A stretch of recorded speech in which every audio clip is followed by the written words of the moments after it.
An Unconventional Threesome is a comedy podcast hosted by three rude, crude, and tattooed dudes. We tell you this so you can shield your children's eyes and cover their ears. If you don't, we're not responsible for the fun and exciting new words that they start using. Enjoy. Welcome to the show, yeah, it's a blast. Turn the volume up, we got to laughs. Every joke's a hit, you'll have a fit. Sit back, relax, let's start this bit. Tuned in live from the internet's heart, where every word is a work of art. Comedy gold, it never gets old. Jump aboard, let the fun unfold. Welcome to An Unconventional Threesome, a conversation podcast hosted by three dudes who have absolutely no business having a podcast. My name is John, and I am your fearless captain on this rudderless ship. My name is D Money, and I'm here as the sex appeal. Yeah, Jay's here again too. Just trying to stay awake. So, if I'm the fearless captain, what the fuck does that make you clowns? I would be the admiral at least. Just want to be semen on a poop deck. Does that make D Money our Gilligan? Yeah, we got to leave his ass on an island somewhere. I could survive. So, the point of this podcast is a comedy podcast where we just have general conversations, find questions online, some strange, some fairly regular, and we just kind of have a conversation about them. First one I have here is, in your guys' opinion, which cracker is best? And the answer, for the love of God, cannot be Kid Rock.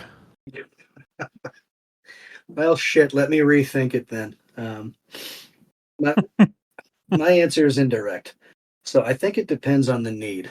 If I'm just snacking, it's got to be fish. If I'm sick, it's saltines. Otherwise, I like the typical, just like buttery Ritz Club cracker. I don't go too far off the reservation with it. I hadn't even considered goldfish as a cracker. Or Cheez-Its. Blew my fucking mind. Oh, Cheez-Its, fuck, man. Oh, I could wipe out an entire box of Cheez-Its in about 8 seconds. Yeah, I think my answer is Cheez-Its, fuck.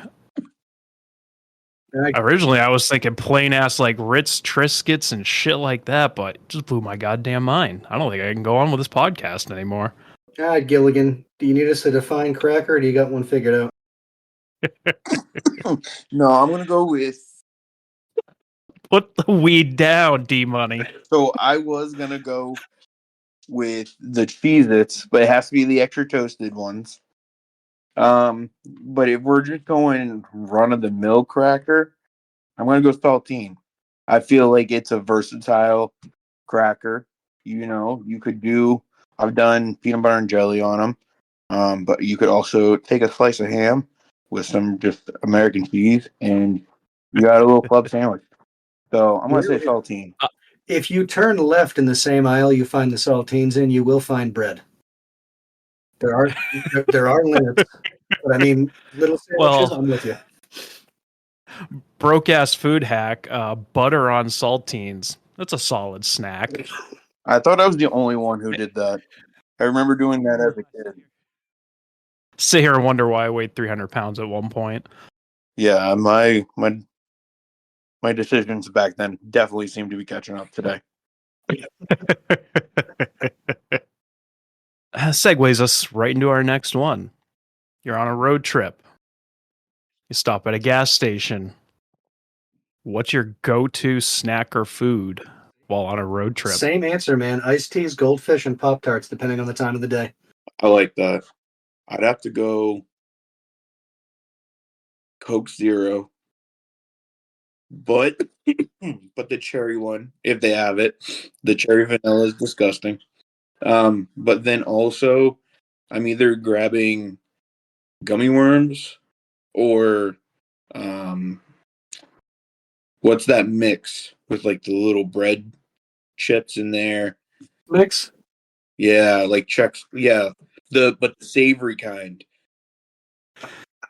The bold savory. You don't have to add butter to. Yeah. You know, I'll expand a little bit. So, noticing a goldfish trend. There was a time, a girl I was dating, who I'm now married to, was on a health kick, and she said, let's take a walk. And usually she'd walk me too goddamn far. So I actually grabbed a bag of goldfish, just kind of hid them in the roo pouch in the hoodie. And we got about a mile out. I just started snacking. And she just looked at me. It was like, what the? You brought fucking food on our walk for health. I said, yeah, I didn't know how far. So I think maybe I've just got a connection to the goldfish. I don't know. I think you were just preparing to survive. So I think you were just ill prepared and you were looking out for the future. I mean, we're evolving as a species, right? There's a state forest within a mile of my house that we will go to and walk, and I bring a survival backpack, including food, dog food, because we bring the dog with us, ammunition, safety blankets, literally everything. After getting injured once while hiking a mountain, I will not go into the woods unprepared anymore. Proud of you. That's there's a whole subculture of guess that rescue that happens up in our area. And the ones who have to pay for it are the ones that decided to roll their ankle in a pair of clothes, and they didn't have anything else with them. They probably weren't in sport mode. That's all. I think my go-to snack is those gross ass sub sandwiches that convenience stores sell that are just soggy as hell. They are revolting in every way, shape, or form. But god damn it, I buy one every friggin' time I'm on a road trip. No, usually a Monster energy drink or some sort of energy drink, because my road trips usually are overnight and I drive through the night. I think I just shit my pants thinking about eating one of those subs. I can smell the botule from here. Well, we were on our way to Virginia a couple years ago, and we stopped at a roadside one at a convenience store, and I threw one of those up on the counter, and the woman just looked me dead in the eyes. She's like, "You're gonna want some mayo or mustard," and it's 3:00 in the fucking morning, and I'm just kind of looking at her, and she's like, "They're really dry." I'm like, I appreciate your candidness in this situation, because I would have been upset if I got back to the car and had to drink my entire Monster energy drink to get this fucking thing down. So, speaking of energy drinks, what kind of mileage extension do you get? Because I remember it's been a while, but I made it 19 hours once, just straight through. It was one of those where you made it 12 and you're still feeling all right, so you figure I'm right around hour 15. I said, okay, this can go into the category of mistakes we're making. And I wound up just grabbing energy drinks, and I think they were all Monsters at the time. So it was, I don't know, once an hour maybe. I had to stop and turn the music up a little bit more and crack another one, just because it's like I'm going to fall asleep. So I don't know. I'd say I get about 50 miles extra when I'm dead tired out of a standard energy drink. Well, and I found, because I usually drive down to Virginia once a year, and it's about 12 to 14 hours depending on which way I take. And I found that no matter how many energy drinks I drank, once I hit the 3 to 4 a.m. mark, I was going to pass out one way or the other. So ultimately what I decided was, food is what would keep me awake, because that, I got to kind of concentrate on chewing, I guess. I don't fucking know. I'm not a scientist.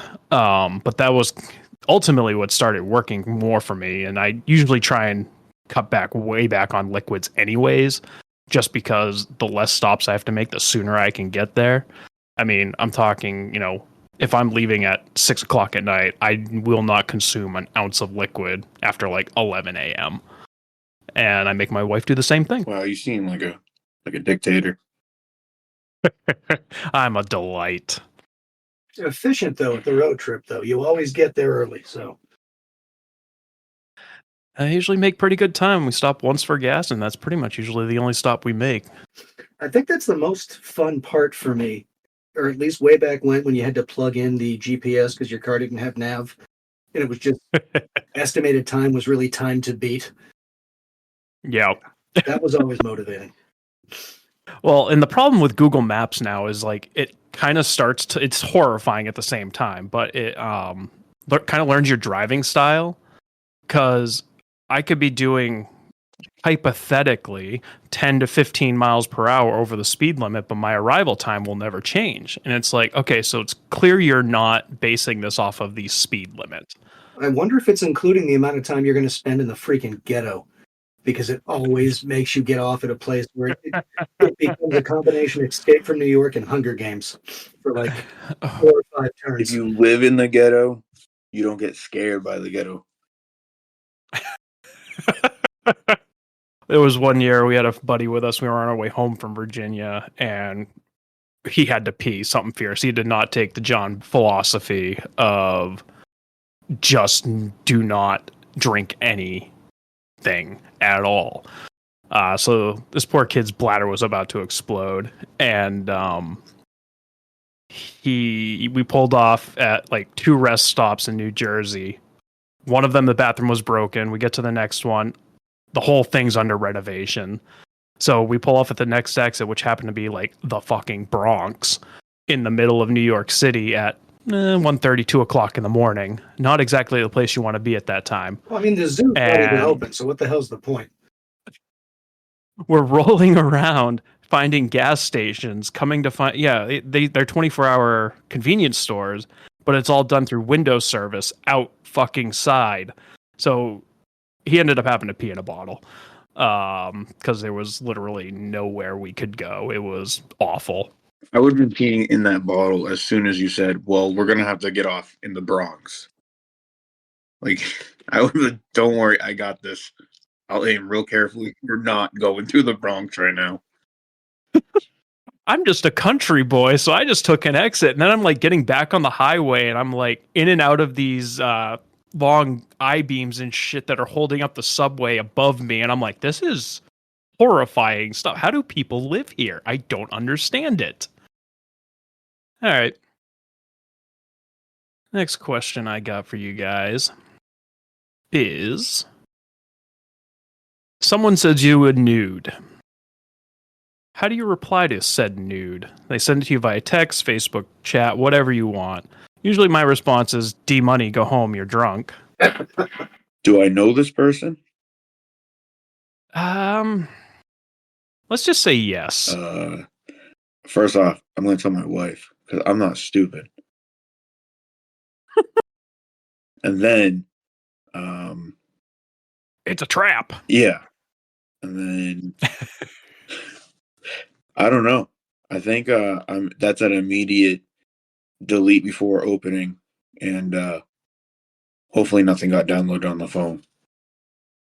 I mean, I guess after you gauge the quality of the nude, you can make your decision. But yeah, you're going to want to not respond because it's a trap. And then, if it is a trap, are they setting you up to go through your phone? And it's a whole gambit of untrustworthiness within a relationship that we don't have to worry about, right, guys? Exactly. Not in the slightest. But you expect me to send a dick pic still.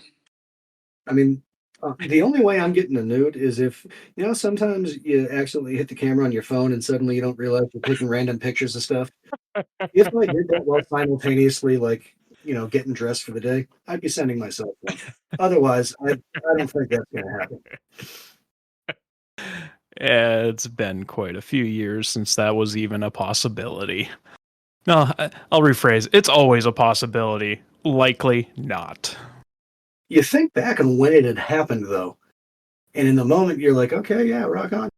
But looking back now, I think of the people and the situations that I'd experienced that in. It's like, oh God, those were some awful decisions, and I bet you they're regretted by all parties. Oh yeah, and once again, once it's out there, it doesn't fucking go away. It's scary. When I was in the throes of puberty, I am very glad that cell phones were not a thing, because my ding-a-ling would probably be all over the place. Yeah, I think the camera quality on the first phone where I had a camera, it looked like I was taking a picture of a Minecraft dick. It was pixelated. It was a creeper. Yeah. I mean, shit, mine was a cave drawing, so I think I was safe. Yeah. No, nowadays you take a nude and it's everywhere before noon. The going back to the quality thing, they can see the ingrown hair that's coming in 3 days from now. See, that's why as someone who can't grow facial hair, I'm okay with that. Some of us don't have to worry about that issue. Yeah. At least you still have hair on the top of your head. All of mine went to my face. Possibly a controversial topic here.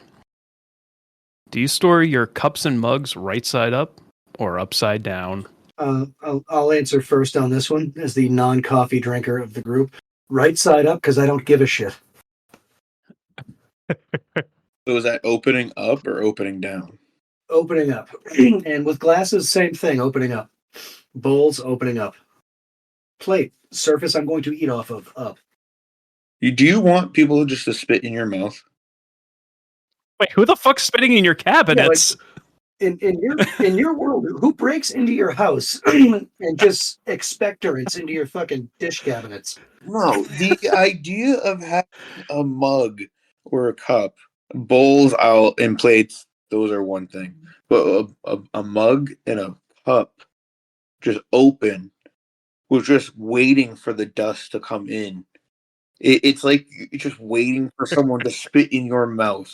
For some reason, that's just wrong. You don't do that. Dude, with the bacteria that you have on your phone, your toilet seat, and your nutsack, dust particle getting into your coffee cup, prioritize. Well, you brought up a point, Jay, that we store our plates and bowls with the opening facing up, but why in God's name are we storing our cups upside down? I mean, yeah, usually I store mine upside down, but why? Because that is how the good Lord demanded it, and it is wrong in a sin if you do not put your mugs or cups facing down.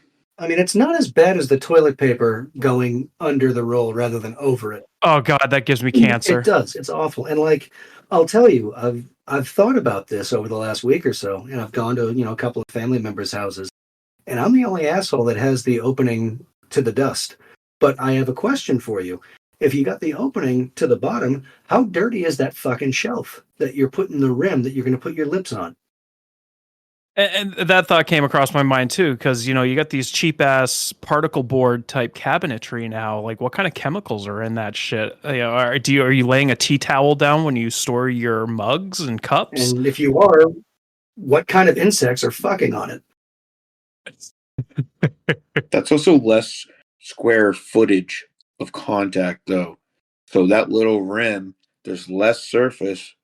It's where you put your fucking mouth, though. Well, speaking of, while I'm shooting a hole in your fucking do you wrap your? I'm bleeping that. Do you wrap your forks and knives and spoons in fucking cellophane, or like do the UV light over them, or are they just willy nilly in a goddamn drawer until you put them in your frickin' pie hole? Same thing with the knives and shit you're using to make food. What about the bowls you're using to actually make food? How clean is your oven? I think we're overlooking this whole thing a little bit from a sanitation standpoint.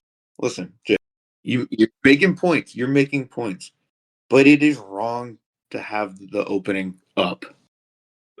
From a storage point, I can agree with you. So if you're stacking your mugs, stacking them with the lips facing up could potentially lead to a collapse. But I think I might be storing my mugs and cups the wrong way now. So here's another question for you coffee fanatics. When you decide to go run on Dun or drive to it, none of us fucking run. How do they store their cups, pray tell?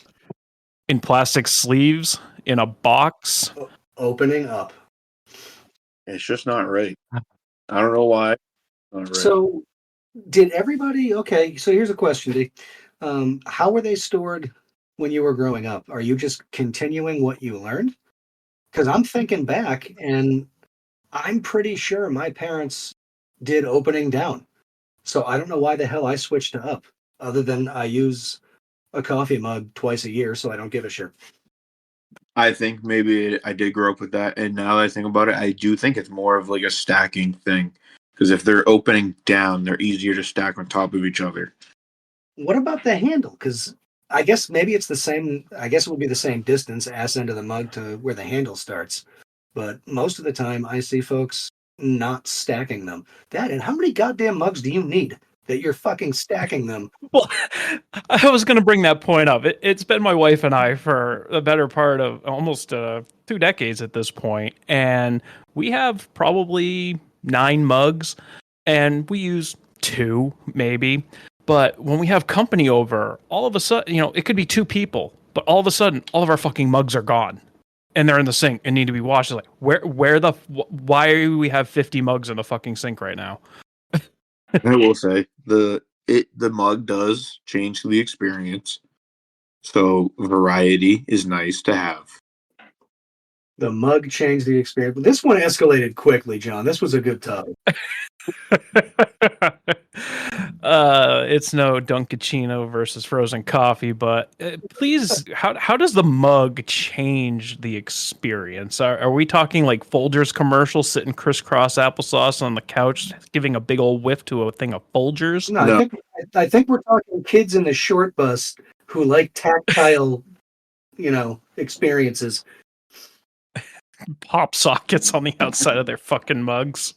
Yeah, like when you say different experience with these mugs, are yours Fisher Price? Like, do they make sounds and like lights and stuff? Is that what you're referring to? No, but we just found a good idea for marketing, didn't we? yeah, Sharks, I do have a suggestion for you. No, but all right. So I have one that I got from Bass Pro. The lip is a little bit bigger, and it's a wider cup. Shorter, but it's a wider cup.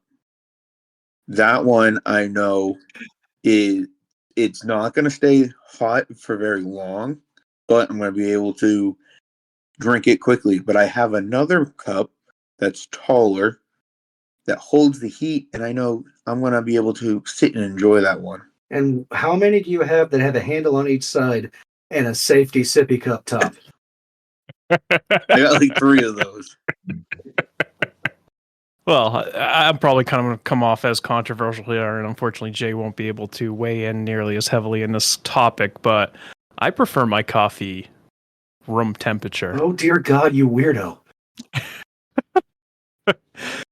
Listen, I'm a chugger. I'm not one meant for endurance, anything, including eating or drinking anything. If I got to take little teeny baby sips, fuck that. I want to chug my caffeine. Well, to go off on a little bit of a tangent here, I think maybe the apple's just not falling that far from the tree. So years ago, when I met your dad, shout out, wonderful man, he offered me a water while we were moving, and he had a case of bottled water in the back of his car. And he talked about how he hated cold water because it's disgusting. It had to be warm. And I looked at him wondering what communist regime he came from. Maybe it's a Scottish thing. We get brain freeze very easily or some shit. I don't know. No, but to purposely let a hot coffee get to room temperature is just wrong. So disrespectful. It takes 6 months to get there, especially if you go to Dunkin's where they brew their coffee at, 470 million degrees, where it's going to take me 3 hours to even take a sip. So, well, first off, don't be a little bitch, okay? And I got a sensitive mouth. you got a real purty mouth too, buddy. No, but if you want coffee like that, then just get a nice coffee.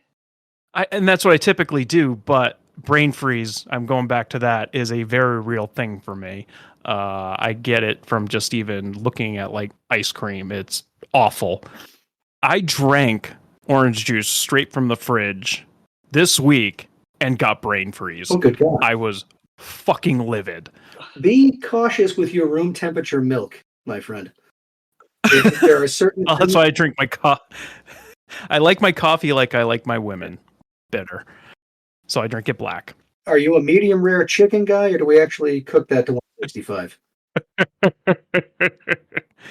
Yeah, mid rare sounds The good. salmon just gives it that extra zing. At level of danger, life living on the edge. No, but warm coffee that has gotten to room temperature is nasty because it is so much more bitter, but it's just wrong. Going back to my previous statement, I like my coffee bitter. It's how I like my beer. It's how I like my coffee. Maybe it just matches my personality. No, because coffee is delightful, and you're a piece of shit. Thank you. Anything for you, buddy. All right. What is the funniest thing that you've heard someone say on the street of a big city? I don't think I have anything for that one. And I can't say I have something, that was said around me, but I sure as shit said something really pretty hilarious. If you were anybody else while walking through the streets of Boston. So I have a thing when somebody drives by in their riced out fucking Honda Civic blowing through their, glass back exhaust bullshit. I tend to say that people around me, boy, I bet that guy's dick is huge. And so we're walking through the streets of Boston, and one of these raced out pieces of shit goes flying through the streets. And we're walking past a gentleman, me and 3 other friends. And I just say out loud, without thinking twice, boy, I bet that guy, his dick is huge. The 3 gentlemen I was with stopped dead in their tracks and turned around and looked at me like I just said what I said. They were in disbelief. And then I kind of peeked over my shoulder, and the gentleman that was walking past us had also stopped dead in his tracks and was looking at me in such a way that I really can't even describe. The shock, awe, horror, I can't tell exactly what was on his face. But I boogied out of there pretty quickly because I didn't want to end up in a tussle, maybe. I don't know. You should have asked him how big his dick was. Yeah, dude, how big is it? And then he just makes vroom vroom revving noises. So mine actually happened in Vegas. And I felt like an Amish kid in the big city when I landed. It was like Sodom and Gomorrah exploded. I'd never been to Vegas before. It was crazy. It was in the first hour that we were there. So I'm on the strip, and there's all kinds of different stores and things. We were between a couple of the casinos, so obviously shopping everywhere, etc. And you can drink on the street, everyone, whatever. I'm sober, life is good, but the people around me weren't. And there was only 3 people. It was 2 girls and a guy. And they were animated, and they were funny. And the 2 girls were dragging this guy around. And he just wanted to sit there with his open container and be left alone while they're shopping. So I'm standing 15 feet from him. So he looks over, starts talking to me. And they come back, and they're all yelling, just, hey, come on, let's go. And both of them grab a wrist each. Come on, you're going into the store with me. He just yelled, no, Rosa Parks, motherfucker. I am sitting on this goddamn bench. You are not moving me. And he just kept repeating, Rosa Parks.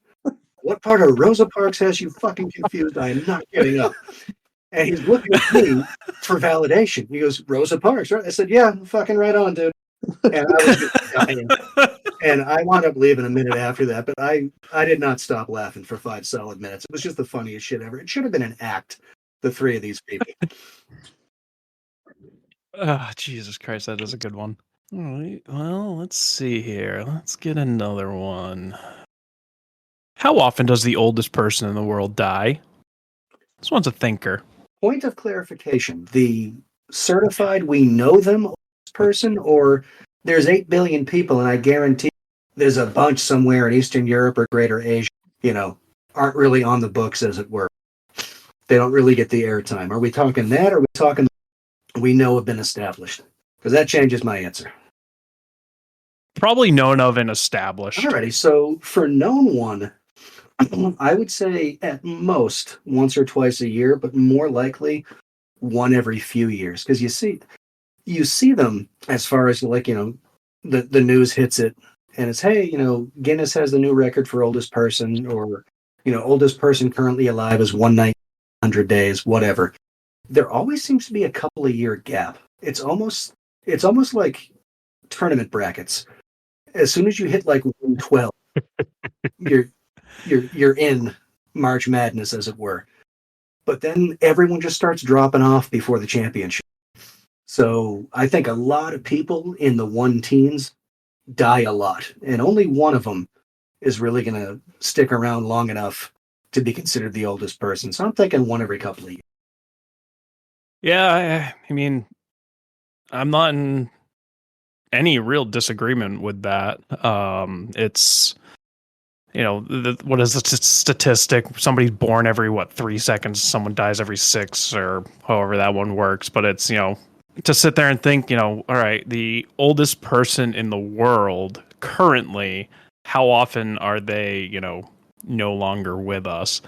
And usually, like you alluded to, it's usually a pretty big deal when a new reigning champion of aliveness is brought to the forefront, and it's a news story here, there, and everywhere, and it'll go on for a week or years, however long it takes for them to no longer be with us, and then there's a new reigning champion. So it's just kind of a interesting question that I stumbled upon, that kind of made me think a little bit.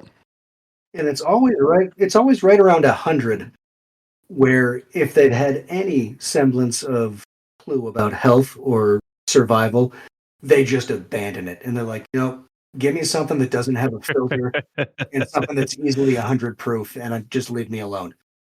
Do you think Guinness has like a going tracker where once the oldest person kicks the bucket, the computer automatically calculates the next person? I feel like they got to know on some level, or at least somebody's got to be reporting something like, hey, I think I'm the oldest.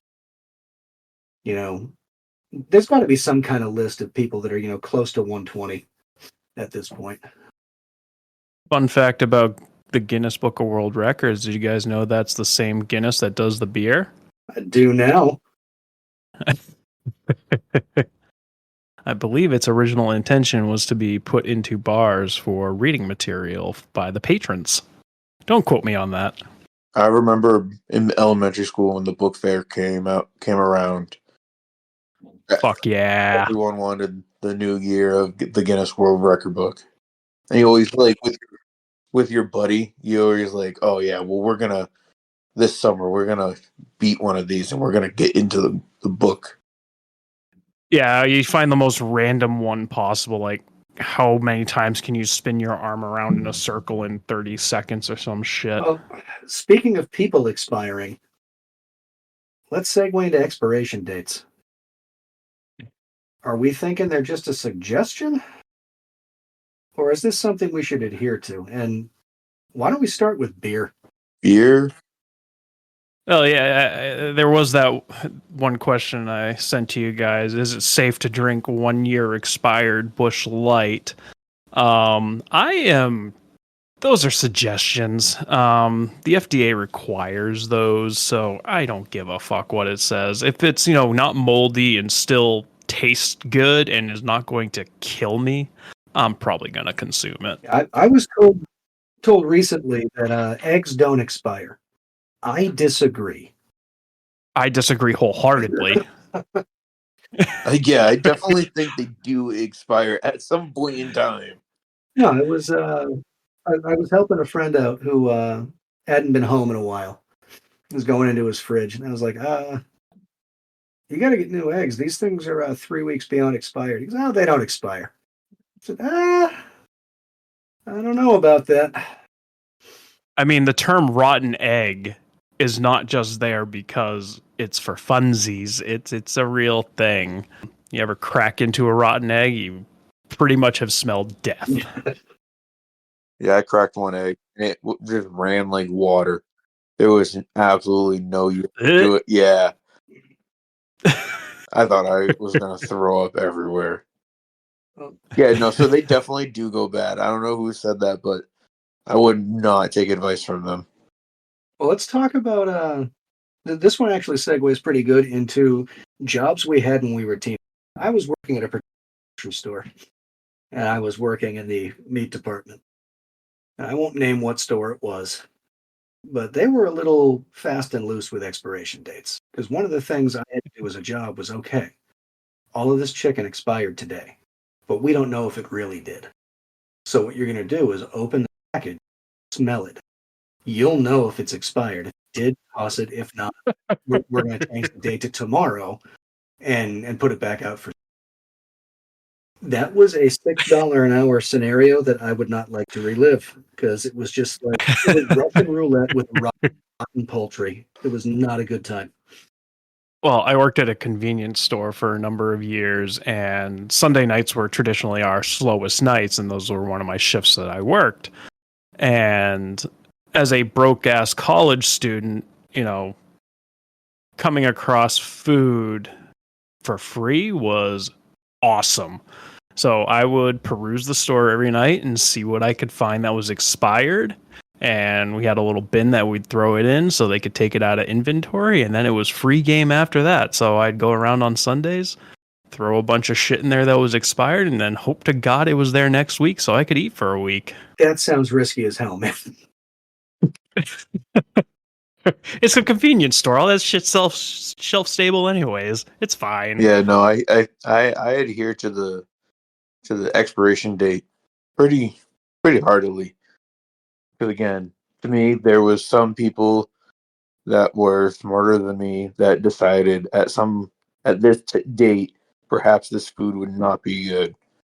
So I don't like to play God. I usually go by what it says. Well, that brings into question too of, are they smarter than you, or are they just looking to make more money? Because how heavily regulated is this stuff where you put something, an expiration date on water? Water doesn't go bad, but the FDA requires all consumables have a expiration date. So if you go into your pantry to grab a bottle of water and expired last week, are you going to throw it out? No, because that's just talking about the plastic bottle. It's not talking about the water. Salt and honey. But other than that, I'll give it a good sniff test and then I'll just use it. I don't give a shit. Iron gut, baby. Now, okay, so if you have a loaf of bread and you take like the first 3 slices out and that 4th one has mold on it, are you tossing that whole thing? Or are you just getting rid of... No. Absolutely not. I will take those pieces out that have mold. And a lot of times if I, buy, expensive pieces of bread or, loaves of bread, I'm just going to cut that mold off. It hasn't permeated everything. Okay. I am not going to have a sandwich at your house. I'll let you check my bread. That is... no, I'd be way too scared to do that. If I see mold, that's it. The entire thing is contaminated. It's free penicillin as far as I'm concerned. I'm allergic to that shit. That's your problem, buddy. I guess in your defense, D-Money can't handle dust in his coffee mug. That is true. All right, guys. I think that's going to wrap up this episode. Thank you so much for listening. We will be back at some point because I really don't want to set some sort of schedule to this that I can't adhere to because we are full-time working, quote-unquote, adults. But we will catch you next time. Until then, this is John. This is D-Money. Yeah, Jay's here too. Bye. Fuck the government. Party time, grab a seat. Every listen feels so sweet. Tune in, tune out, laugh aloud. This podcast will make you proud.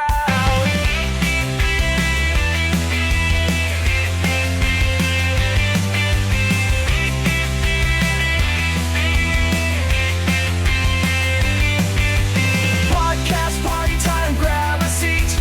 Every listen feels so sweet. Tune in, tune out, laugh aloud. This podcast